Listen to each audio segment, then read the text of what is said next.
اب ایمان کیا ہے؟ اقرار باللسان و تصدیق بالقلب، زبان سے اقرار کرنا اور دل سے تصدیق کرنا۔ اگر آپ سے کوئی پوچھے کہ ایمان کیا ہے، ایک تو ہے کہ 3 گھنٹے کا لیکچر دیا جائے کہ یہ ایمان یہ چیزیں ہوتی ہیں، لیکن واصف علی واصف رحمۃ اللہ تعالیٰ علیہ آپ نے بڑی خوبصورت بات کی۔ آپ فرماتے ہیں تم ایمان کی جتنی بھی تعریفیں کر لو، اگر اس تعریف کے اندر میرے رسول علیہ الصلوۃ والسلام نہیں ہے تو وہ ایمان کی تعریف ہی نہیں ہوگی۔ ایمان کیا ہے؟ فرمایا حضور کو ماننے کا نام ایمان ہے۔ سادہ سی تعریف یہ ہے، حضور کو ماننے کا نام ایمان ہے۔ حضور کو جاننے کا نام ایمان نہیں ہے۔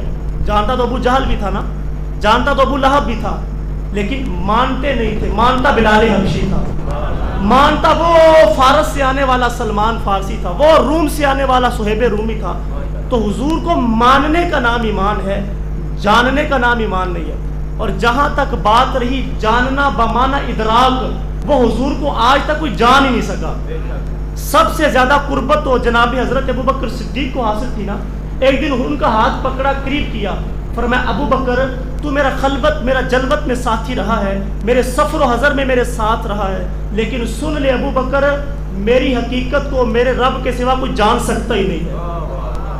یار کیا خیال ہے، جب حقیقت محمدیہ پاس بیٹھنے والا ابو بکر نہیں جان سکتا تو جو 14 صدیاں کی مسافت پہ فاصلے پہ بیٹھ کے مسجد میں ترازو لگا کے کھڑا ہو جائے اور اس کو ماپنا شروع کر دے، اس کو تولنا شروع کر دے جس کو تولا نہیں جا سکتا، اس کو ماپنا شروع کر دے جس کو ماپا نہیں جا سکتا۔ یار سیدھی سی بات ہے کہ سنیار کے چھوٹے سے ترازو پر وہ ماشوں اور رتی کا حساب تو ہو سکتا ہے، منو ٹنوں کا حساب نہیں ہو سکتا نا۔ تو اگر تمہیں شوق آیا تھا کسی کو ماپنے کا تو تم مجھے ماپ لیتا، مجھے شوق ہے تو میں آپ کو ماپ لوں۔ بھلا نبیوں کی امام کا بھی وزن ہو سکتا ہے۔ ڈٹھے بھرت قرآن دے پھول سارے، تیری شان جا نہیں کوئی ہور ڈٹھا، تیری شان دا کرے مقابلہ جیڑا انہوں عاشقہ اصلی چور ڈٹھا۔ کوئی نور آکھے کوئی بشر آکھے، پیدا رات دینے ایہو شور ڈٹھا، اللہ والیاں گل مکا دیتی تسا ہور ڈٹھا اسا ہور ڈٹھا۔ تو حضور کو ماننے کا نام ایمان ہے۔ کیسا ماننا؟ آئیے حضور علیہ الصلوۃ والسلام کے صحابی حضرت خزیمہ انصاری رضی اللہ تعالیٰ عنہ، حضور علیہ الصلوۃ والسلام ایک دن مسجد نبوی سے باہر نکلے اور مدینہ المنورہ کی گلی سے گزر رہے تھے۔ سرے راہ ایک شخص یہودی وہ اس کا نام سبا تھا، وہ گھوڑا لے کے کھڑا ہوا تھا۔ حضور علیہ الصلوۃ والسلام کی نگاہ پڑی، حضور نے فرمایا یہ بیچتے ہو؟ اس نے کہا جی میں بیچتا ہوں۔ فرمایا کتنے کا؟ اس نے کہا جی اتنے کا۔ سودا ہو گیا۔ حضور نے فرمایا کہ میں سودے کی غرض سے آیا نہیں تھا کہ اپنے ساتھ قیمت لے کے آتا، میں ابھی جاتا ہوں اس کی قیمت لاتا ہوں اور تم سے گھوڑا لے جاتا ہوں۔ اس نے کہا جی ٹھیک ہے مجھے منظور ہے۔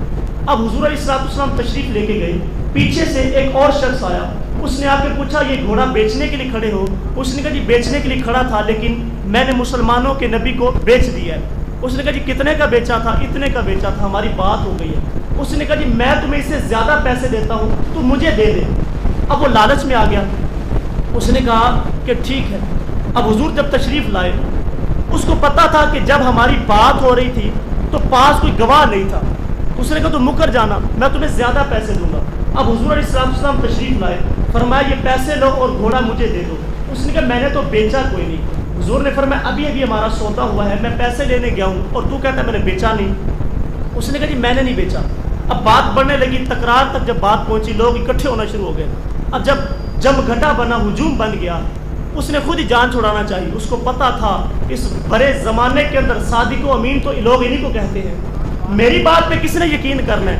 اس نے خود ہی جان چھڑانا چاہیے۔ اس نے کہا جب یہ معاملہ بن جائے، جو تنازع بن جائے تو آپ کی شریعت کیا کہتی ہے؟ تو حضور نے فرمایا میری شریعت تو یہ کہتی ہے کہ جو دعویٰ کرے وہ گواہ پیش کرے، ورنہ دوسرا شخص جو ہے وہ قسم دے دے۔ اس نے کہا جی دعویٰ میرا نہیں ہے، دعویٰ تو آپ کا ہے، آپ گواہ پیش کریں ورنہ میں قسم دے دیتا ہوں۔ جو مکر پہلے گیا تھا اس کے لیے قسم دینا کون سی بڑی بات تھی؟ قبل اس سے کہ حضور علیہ الصلوۃ والسلام فرماتے کہ میرے پاس گواہ نہیں ہے تو قسم دے دے۔ اسی مجمع میں حضرت خزیمہ انصاری رضی اللہ تعالیٰ عنہ کھڑے ہوئے تھے، صفیں چیرتے ہوئے آگے بڑھتے ہیں اور فرماتے میں اللہ کے رسول کی گواہی دیتا ہوں، یہی گھوڑا اتنی قیمت کے اندر جس طرح حضور فرما رہے ہیں حضور نے خریدا ہے، میں گواہی دیتا ہوں۔ اب گواہی ہو گئی، اس نے پیسے لیے اور گھوڑا دیا۔ لوگ جانے لگے، حضور علیہ السلام نے حضرت خزیمہ انصاری کا ہاتھ پکڑا، قریب کیا، فرمایا اے خزیمہ یہی گھوڑا اور اتنی قیمت کے اندر میں نے خریدا تھا، بات سچی ہے، لیکن ایک بات تو بتاؤ، جب میرا اور اس کا سودا ہو رہا تھا تو پاس موجود نہیں تھا، تو نے گواہی کیسے دے دی؟ سنیے حضرت خزیمہ انصاری کا جواب، اور جس کے سینے میں یہ حرارت موجود ہے اس کو مبارک ہو، اللہ اکبر۔ حضور علیہ السلام نے فرمایا خزیمہ تو نے گواہی کیسے دے دی؟ سنیے حضرت خزیمہ انصاری عرض کرتے ہیں حضور جی یہ گھوڑا کیا چیز ہوتی ہے، ہم نے آپ کے کہنے پہ عرش کے رحمان کی گواہی نہیں دے دی، ہم نے اس کو دیکھا نہیں، عقل میں آتا نہیں، سوچوں میں سما نہیں سکتا، وہ دکھائی دیتا نہیں، سماعتوں میں آ نہیں سکتا، آپ نے فرمایا کہ وہ موجود ہے، ہمیں اتنا اپنے ہونے کا یقین نہیں ہے جتنا اس کے ہونے کا یقین ہے۔